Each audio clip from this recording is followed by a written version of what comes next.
everyone, so today's video is going to be all about how I met my husband, and actually it's going to be about how God blessed me with my husband and the work I put in prior to and preparing myself for the man that was supposed to be mine.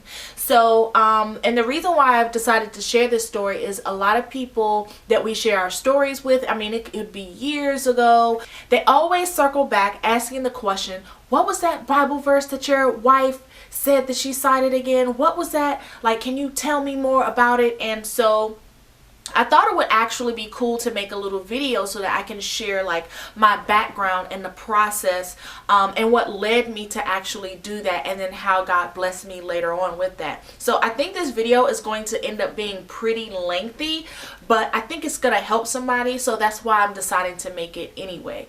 So if you're curious about how God works and how you have to activate your faith by putting in the work internally, this video is definitely for you. I really want people to understand that chapter 2 verse 17 of the book of James says, faith by itself, if it does not have works, is dead. Ask God, you petition him for the things that you want or need, but he is not a genie in a bottle. Like, you actually have to put in some work, and I'm pretty sure a lot of people know that, but for those who don't, I want to just make sure that I share the process. It wasn't just about making a list. It wasn't just about citing a Bible verse. It was so much more than that. And God really called me to do some work on my own in order to receive the blessing that he had for me. So I definitely want to share that with you guys. And so here goes. During this time in my life, I was 24 years old and I had just come out of a really bad relationship. He was very emotionally and mentally abusive, and he took advantage of me in any way that he could. And for whatever reason, I saw these things, but I didn't actually and it's not even that, I guess, because when you're young and you think you're in love, and you think that somebody loves you, you're willing to do whatever it is that they want or whatever. And so I just allowed the nonsense, and not because I had low self-esteem, but I just hadn't at that time realized my worth, you know? And sometimes when people know that you don't know your worth, they treat you as if you don't, as if you're not worth anything. And it's not until you know your own worth and act like it that people treat you like you're worthy of anything. And I was living with my ex-boyfriend and his mother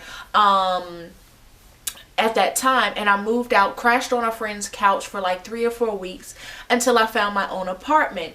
And even then, of course, he tried to come back, and at that point I was just like, no, it's done. I'm done with this. And I changed my number and just completely cut ties with that entire situation. And during that time in that apartment, of course, I was dating around and, you know, meeting guys, but nobody was really worth getting that attached to. But then even at that time, I was still giving more of myself than I should have, having sex, you know, just doing whatever, and then when I shouldn't have been. But it didn't take long for me to realize that this is not the path that I want to take. This is not how I want to continue. I'm worth more than this. And that's what I kept just saying to myself. And it was just so like an internal pull. I just kept knowing that I was worth more than what anybody that I was meeting at the time was giving me. And so, and I wanted more, I desired more. I didn't necessarily want children because I had no interest in children whatsoever. And I didn't necessarily want to get married either. Those things were the furthest from my mind. I used to always say, I'm never having kids. And I used to say, I'll probably never get married.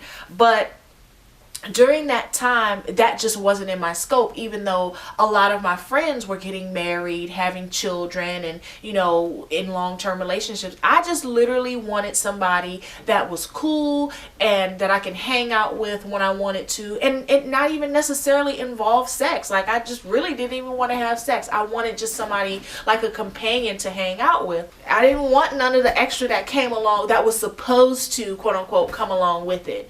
And so I think during this time I was sort of like metaphorically in a chrysalis, if you will. Like I was going through some type of metamorphosis, and I knew that inside I wanted to be a better person, and just kind of grow. I wanted to mature. And so I found myself kind of coming home from work and literally just closing myself off from the world. Like I would turn my phone off. Sometimes I would even leave it in the glove compartment in my car so it wouldn't be a distraction. I would no TV, no radio, nothing, and I would just close myself in my room in my apartment and read the Bible, and just God was calling me and pulling me towards him, and I didn't realize it at the time, but he was causing me to be more curious about him. And this is no prompt from anybody. I didn't have any coaching, but this was just something that I was being called to do. And I guess it was one of those things where my parents had raised me up, raise a child up in the way he should go, and when he is old he shall never depart. And so I guess I was getting back to that. And of course, during that time, if I did meet somebody, I would talk to them on the phone or whatever. But I was coming to find more and more that these people were completely whack. Either they were whack or they were crazy. And so at this time when I closed myself off from the world, I also decided to stop dating completely. I mean, I'm talking no dinner, no dates, and no sex, no exceptions. And like when people would ask, do you have a boyfriend or a man or whatever? And I'd be like, you know what? Jesus is my boyfriend. Like I was serious about not getting involved with the wrong types of men and my self-improvement and growth. And for me, that meant isolating myself for weeks at a time. And it might seem extreme, but I needed to go to that extreme because I needed that change. I needed to grow. And I was passionate about putting God, my self-care, self-worth, and my growth first. At that point, I had already been through too much, and I wasn't about to put up with anything else. And it was that day that I decided, like, you know what? Jesus is my boyfriend, and I'm going to put myself into this word and learn more about God, and just stop focusing on trying to get what I want, because obviously I can't give myself what I want and need. But that was when I decided to make my list. Everything that I wanted in a man and everything that I did not want. I mean, the do nots were the most important. And I was a little flexible on the wants, but I just knew, like, the hard and fast non-negotiables. I put non-negotiable on one side and the wants on one side. Okay. And the non-negotiables were pretty much like drinking, does drugs, disrespectful to women, doesn't have a job, is not ambitious, and it was pretty much character traits that I was more so worried about, and habits. I didn't want somebody who did drugs. I had been through that. Didn't want somebody who was crazy. Been through that. I didn't want somebody who disrespected their mother. Been through that. Been through all of that. And then I put the wants. I was just like, is respectful to women, close to his mother. And I felt like if a man was close to his mother and that he had a great relationship with his mother, that he would treat me in a respectful way as well. And generally, I have found that that's true. If a man loves his mother, he has great respect for women as well. And it was pretty much just, everything that I asked for was more so about character. And the first thing was put that he must be a God-fearing man. No ifs, ands, or buts about it. Like, I needed somebody who, if I did decide to get married one day, he would be the head of my household and God would be his lead, okay? Because I didn't want somebody covering me who was not about God, who did not have a love for God or a heart after God. And so that was my number one thing. And the list was pretty lengthy, but it was reasonable. I tried to keep material out of it. Like, I just wanted him to have a good job. It didn't matter whether he was a trash man, but he definitely had to have a job and had to be a stable worker. I didn't want somebody who was in and out of jobs, who would work a job for 2 weeks and then be fired, or would quit and then wouldn't have a job for a year or 6 months. Been there too, didn't want to deal with it, you know. And so my list was very important to me. And then my favorite Bible verse, which I think applies to everything in life, Habakkuk chapter 2 verse 2 through 3.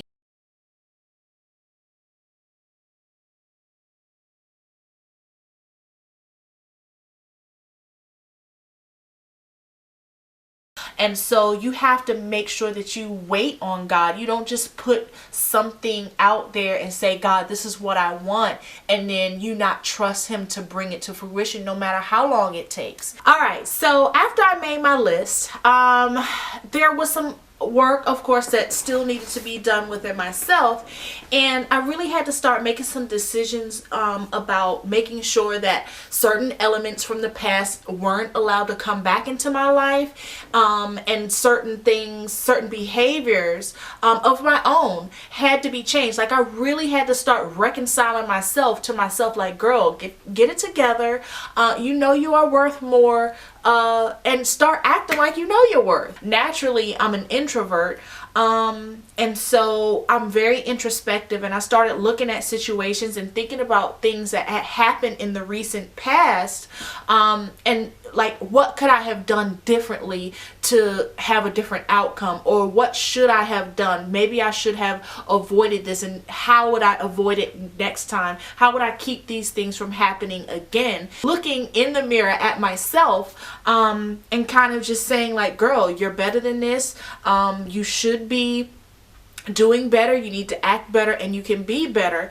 And so I really just wanted to strengthen my ties with God. I wanted to get to know him better, and in return I just wanted better discernment when it came to dealing with the opposite sex, and dealing with people in general, just to know, like, whether or not I should, you know, allow somebody to come into my life in any capacity. And so, of course, being holed up in my apartment, I can't meet my potential husband. So of course I had to, like, you know, go out sometimes and, you know, be, you know, just out and about at a restaurant with friends or at the mall or whatever have you. And the funny thing is like, you know, there's a stigma around meeting somebody in the club, and I was coming out of that phase where I really wasn't into the club scene that much anymore, and I would still occasionally go out to party, but it definitely wasn't as much. I mean, I used to be the girl that would be the first one there and the last one to leave. Like, I was literally shutting down the club, and so I was kind of, and everything was kind of a phasing out. So when this stuff started, you know, when I made my list and things started kind of rolling forward and I was growing, all this stuff just didn't cut off cold turkey. There was definitely like a phasing out of certain behaviors and thoughts and ways of thinking, rather. At that particular time, a friend of mine was getting married, and I was one of her bridesmaids, and she wanted to have like a girls' night out type of thing. She didn't want any strippers or anything raunchy like that. She just wanted to, you know, have a party night with her girlfriends. And so that's what we did. We went to the club, and, you know, I went reluctantly because I'm part of her, you know, bridal party, so I want to be there to help her celebrate. But on the flip side, I didn't want to be at the club. So, but that was her choice. So of course I went, and I was intending on having a good time and making sure she had a good time. And so in that process, my now husband was actually there that night, and that was the night we met. And he was there. Come to find out, he didn't want to be there either, but he had a friend that had come in from town and was like, yo, let's go to, you know, 1223, you know, that's where I want to go. And so of course, trying to, you know, show his friend a good time, he invited some of his other co-workers and things like that, and they all went out, and that's how he ended up there. And so the story of how our paths cross is very hilarious, and I'm gonna save that part for for like another video, and I'm gonna let him tell you guys the story because it's hilarious the way he tells it. But anyway, I think that'll be a fun video. But anyway, so once our paths had crossed and our worlds had collided, because it really was kind of like a collision course type of thing that night, but we sat down on the couch and we started talking about God. Like, who sits down in the club and talks about Jesus? Like, nobody does that. But he and I did. And so he was astonished. He was like, here's this girl is talking about God in the club. Like, that's rare. Like, you don't do that. You know what I'm saying? You don't come across somebody who's so ready to talk about God with you. And, you know, the funny thing was that he repeated to me the scripture that I had hidden in my heart. Habakkuk 2, chapter 2, verses 2 through 3. He said that to me and I was like, hold up. We're like, okay, all right. So he know his word a little bit. He know a little bit of word. And mind you, I probably only knew that plus maybe 2 or 3 other scriptures. Like, I didn't know half as much that what I know now. But anyway, so it was just amazing that he would repeat something like that to me. And that was the first sign that I was on the right path with a person, you know, and my path was aligning with the person that I was supposed to be with. And from there, I mean, we've been together ever since that day. And I just can't wait for him to tell you guys the story of how we met. I'm itching to tell you guys now, but I want him to tell you. So anyway, but that was pretty much it. And even in that time, once we were like hanging out for a while, we hadn't had sex. It was a good while before we had sex, and we shouldn't have even done that. But you know, the flesh is a hell of a thing. It's a hell of a thing. But we ended up actually being celibate for 18 months prior to getting married. And that's how serious we were about, you know, our commitment to God's word and everything. I mean, and just the way our story develops, it really is a blessing. My husband is just such a blessing to me. And as he and our story developed, I did come to find that I did want to be married and to spend the rest of my life with somebody. So I just want for anybody else who might be in that position, or you might even be in a position how I was. You don't want to get married, you just want somebody to be a companion and to hang out with. God does have that person for you, and you just have to write it out and make it plain so that he that sees may run. Okay, that is it. I just hope that this video was some type of encouragement and enlightenment to you guys. Make that list. Put your faith in God that it will come to pass, and then do your internal work. So, and know your worth, ladies. That's it. Know your worth. Okay? So I hope you guys enjoyed this video and hope it was helpful. I'm praying it's not too long. I think it's about 20 minutes or so, but whatever. Anyway, I'll talk to you soon, and I'll come back with that other video so that he'll tell you guys the story of exactly how we met. Talk to you guys soon. Bye.